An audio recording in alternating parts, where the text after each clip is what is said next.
Even with stringent restrictions, empty streets and ever tighter regulations imposed daily, declared coronavirus cases in Europe have now exceeded 400,000 and continue to rise.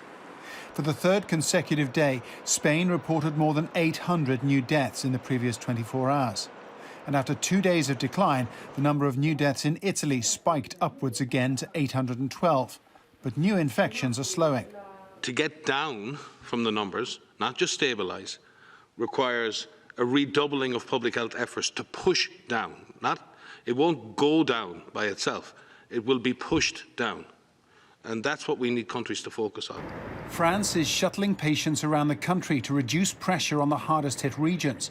But the infection rate is proving relentless, and 418 deaths in the past 24 hours takes France past 3,000 fatalities.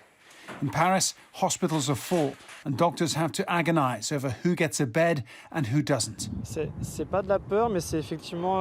It's not fear, but rather a stress to suddenly be forced to make choices that we don't want to make, and to find ourselves in situations where we have to choose which patients we could admit to intensive care. As recently as 2 weeks ago, Russia had just 10 official cases of COVID-19.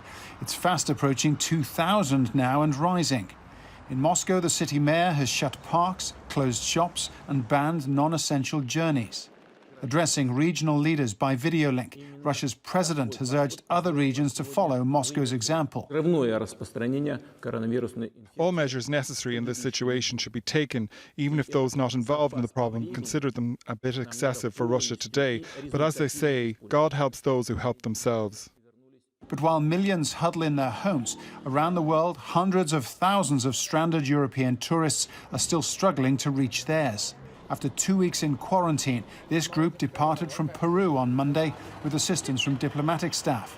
We have about 300 Dutch people today who leave to the Netherlands, and there's about 100 Europeans who fly onwards from Amsterdam to their home countries.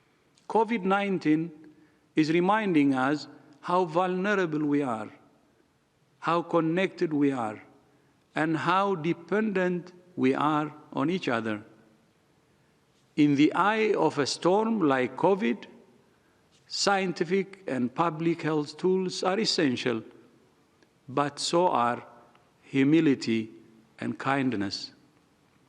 With solidarity, humility, and assuming the best of each other, we can and we will overcome this together. Extraordinary heroic efforts are being made, voluntary efforts, medical efforts and diplomatic efforts. Faced with a global pandemic, the responsibility is on all of us to be part of that effort too. Paul Brennan, Al Jazeera.